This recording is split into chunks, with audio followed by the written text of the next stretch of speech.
Boa noite, graça e paz da parte do nosso Senhor Jesus Cristo. Tudo bem, meus amados? Mais um dia, estamos aqui diante dessa câmera, diante de Deus, para podermos cumprir o propósito que Deus vem colocando no meu coração, de trazer uma palavra que venha edificar a sua fé, que venha me fortalecer, que venha fazer com que a gente venha estar próximo e estar buscando cada vez mais, estar no centro da vontade de Deus. Amém? Feche seus olhos, vamos estar orando, vamos pedir para que Deus tome a direção desse trabalho dessa noite. Senhor, meu Deus e Pai, te louvamos, Senhor, te agradecemos por mais esse dia. Obrigado, Senhor, por me permitir estar mais uma vez aqui, podendo gravar essa mensagem. Eu te peço, Deus, em nome de Jesus Cristo, perdoa os meus pecados, Pai. Purifica meu coração, purifica meus pensamentos. Unja, Senhor, meus lábios para ser usado por Ti nessa noite, para mim poder falar com as pessoas tudo aquilo que o Senhor quer passar para o coração daquelas pessoas. Pessoas que estão com corações aflitos, angustiados, pessoas que muitas das vezes oram a noite inteira com lágrimas. Que essa mensagem, Senhor, venha fortalecer, venha dar vida, venha curar, venha libertar, em nome de Jesus Cristo. Pai, eu te oro, eu te agradeço, em nome do teu Filho amado, Jesus Cristo. Amém. Meus amados, vamos direto ao assunto hoje. Eu botei como título, uma passagem que nós vamos ler sobre Gideão, que ele faz prova de Deus. Muitas das vezes nós fazemos prova de Deus de uma maneira direta, conscientemente, mas muitas das vezes a gente faz prova de Deus de uma maneira inconsciente, de uma maneira às vezes até, entre aspas, leviana. É mais ou menos um pouquinho que eu vou falar sobre isso nessa mensagem de hoje. Quem tiver com a sua Bíblia perto pode pegar. Nós vamos abrir o livro de Juízes, no capítulo 6, do versículo 36 em diante. Juízes 6, 36 em diante. Estarei lendo, amém? Disse Gideão a Deus: se has de me livrar a Israel por meu intermédio, como disseste, eis que porei uma porção de lã na eira, e se o orvalho estiver somente nela e a terra seca ao redor, então conhecereis que há de livrar Israel por meu intermédio, como disseste. E assim sucedeu, porque no outro dia se levantou de madrugada e, apertando ele a lã, do orvalho dela espremeu e encheu uma taça cheia de água. Disse mais Gideão: não se acenda, Senhor, contra mim a tua ira, se ainda falar só esta vez. Rogo-te mais esta vez, faça eu prova com a lã, que só a lã esteja seca e toda a terra em redor haja o orvalho. E Deus assim fez naquela noite, pois só a lã estava seca e sobre a terra ao redor havia orvalho. Amém? Essa parte aqui que Gideão fala: rogo-te mais essa vez, faça eu prova com a lã. Ou seja, que ele fala: eu faço a prova contigo. Meus amados, Gideão, um homem que pouquíssimo tempo tinha tido um encontro real com o anjo do Senhor, teve seu chamado revelado a ele, presenciou o sobrenatural, né? Quando Deus pede, lança fogo, consome toda a oferta que ele fez, bolo, enfim. Está nos versículos anteriores, uma passagem muito bonita que vocês possam ler lá para compreender. Mas o ponto principal é nessa parte, quando Deus fala que usa a vida dele para livrar Israel. Ele não acredita. Quando Deus falou que ele era varão valoroso, né? Dizendo que Deus era com ele, a dúvida entrou no coração. Muitas das vezes, meus amados, quando a gente está diante de uma situação, a gente ora porque nós cremos no Deus que nós servimos. Mas o inimigo, ele é expert, o inimigo, ele é campeão de lançar a seta, uma dúvida. E essa dúvida, muitas vezes, ela vem realmente para fazer a gente parar, temer diante da situação, e o medo paralisa. Mas, às vezes, a gente, quando tem a resposta de Deus, a gente sabe que Deus confirmou, seja uma atitude que você tenha que tomar, seja um caminho que você tenha que seguir, uma palavra que você tenha que falar, algo que você tenha que abrir mão. Eu não sei qual a área, qual o motivo, qual o propósito de você estar buscando a Deus ou pedindo para Deus uma direção.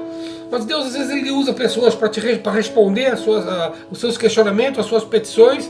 Deus usa coisas sobrenaturais para te mostrar que Ele é contigo, que Ele já lhe abençoou, que é para você fazer assim ou fazer assado. E muitas das vezes, como eu falei agora há pouco, a gente às vezes faz prova com Deus. Deus já respondeu, Deus já mostrou como a gente faz. Ah, se é de Deus mesmo, então que aconteça isso, isso, isso. Se é de Deus mesmo, bom, não há nada errado nisso. Às vezes a gente tem que ter um certo temor para saber se realmente as respostas, as situações são de Deus, né? Muitas situações o inimigo usa até para nos enganar, porque a palavra fala que o anjo, o Satanás, ele se transfigura em anjo de luz.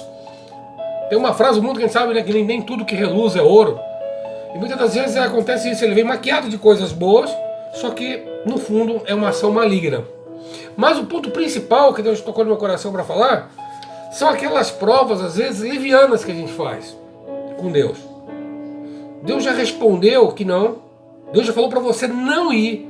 Deus já falou para você não fazer isso. Deus já falou para você não falar isso. Deus já mandou você parar com isso. Você sabe que é Deus falando, mas você quer fazer prova de Deus para dar legalidade à sua iniquidade, ao pecado que você está cometendo. Essa prova, que é o tema que nós estamos falando sobre hoje, que a gente insiste às vezes em fazer com Deus, não pensa que pela sua fé que você está julgando, seja, você vai estar agradando a Deus. Você não está. É como se você estivesse afrontando a Deus. Se Deus mandou você parar e fazer tal coisa, e você sabe que é Deus falando, o Espírito de Deus que habita em você, confirma que é de você, mas você quer fazer prova de Deus. Ontem eu comentei que muitas das vezes as pessoas vêm perguntar as coisas para pastor. Pastor, o que o senhor acha? Que isso. Será que é de Deus? As pessoas já sabem a resposta. Elas estão naquela ânsia de querer uma palavrinha para poder justificar o seu erro, ou para dar legalidade ao seu pecado, ou para continuar na prática de atitudes de vida que realmente desagrada a Deus. Essa prova que eu falei, leviana, que muitas das vezes, eu falo a gente, porque eu me incluo nisso, que a gente acaba fazendo com Deus para justificar, como eu falei agora, para dar legalidade a algumas coisas, isso desagrada o coração de Deus. Porque Deus já respondeu, já testificou o teu coração, e você continua querendo arrumar aquele jeitinho. Gideão aqui era um temor que ele tinha, ele estava iniciando nesse relacionamento com Deus. Ele queria uma confirmação de que Deus ia usar a vida dele, que ele não se sentia capaz e que Deus ele ia livrar. Amém. Aqui é uma circunstância. Mas quantas das vezes, como eu falei agora, Deus fala para você parar de praticar tal coisa, te mostra, confirma em palavra no culto, confirma em palavras, às vezes você abrindo um WhatsApp, ou um Face, ou Instagram, vem uma mensagem que é a resposta daquilo que você está querendo, você fala, será que é de Deus? Ou quando um irmão fala com você algo, você ainda questiona, será que é de Deus? Aí você vai querer fazer uma prova meio que maluca com Deus. Bom, se for realmente de Deus, amanhã eu vou fazer isso. Você já teve a resposta, já confirmou no teu coração, deu som do teu coração, Deus sabe que você já sabe que Ele falou e respondeu para você, e você insiste numa atitude superficial, pode-se dizer assim, espiritual, falsa, em querer maquiar a situação para ter uma resposta, como se essa prova fosse valer alguma coisa, onde você já teve a resposta de Deus. Você sabe o que eu estou falando, você sabe que eu estou falando contigo, porque hoje aconteceu isso comigo. Às vezes a gente não quer ouvir um não. Eu comentei aqui outro dia com um pai, com um filho, quando a gente está recebendo as respostas positivas de Deus, está mil maravilhas, a gente não questiona nada. Basta Deus dar uma resposta negativa, ao contrário da nossa vontade, a gente age como criança mimada, a gente quer espernear, quer discutir, como já viu às vezes umas pregações malucas aí, fala que a gente tem autoridade para encostar Deus na parede, olha que loucura, né? Fazer valer a nossa vontade, isso não existe. E a vontade é soberana de Deus, nós estamos aqui para servir. E a gente age como criança. Eu contei aquela historinha, né, do filho com o pai. O filho fala, pai, vamos na praia. O pai fala, vamos, filho. Vai, leva ele na praia, chega lá na praia. Pai, compra um sorvete? Compra sim, filho. Pai, vontade de comer milho? Vamos lá, compra. Pai, vamos passear no shopping? Sai da praia, toma um banho, vamos passear no shopping. Pai, vamos comer um sanduíche? O pai vai lá, come um sanduíche. Pai, vamos no cinema? Não, filho, no cinema não. Mas por quê? Então, aí entra o questionamento. Até o momento que está sendo tudo sim, tá entregando aquilo que ele está pedindo, não há questionamento, não há pergunta, não tem nem dúvida. Mas não, quem vem um não, entra o questionamento. E a palavra fala que nós, sendo mal, sabemos dar as coisas boas aos filhos, imagine Deus, não saberá o que é de melhor para a gente.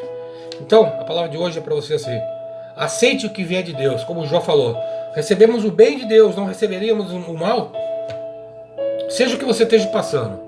Se a tua prova for, é quando realmente houver uma dúvida, se você tem que tomar uma atitude, que você está em dúvida, que a tua carne está falando mais alto. Mas nunca procure justificar o seu erro, o seu pecado, a sua atitude, fazendo essas provinhas levianas, como eu falei, diante de Deus. Amém? De Deus ninguém zomba. Deus, Ele é amor, mas Ele é fogo consumidor. Que Deus te abençoe poderosamente nessa noite. Que você tenha um dia abençoado no dia de amanhã. E amanhã a gente se encontra por aqui mais uma vez. Que o grande amor de Deus Pai, a graça do nosso Senhor Salvador Jesus Cristo, mas as doces consolações do Espírito Santo de Deus seja derramado sobre a tua vida no dia de hoje. Amém? Até amanhã.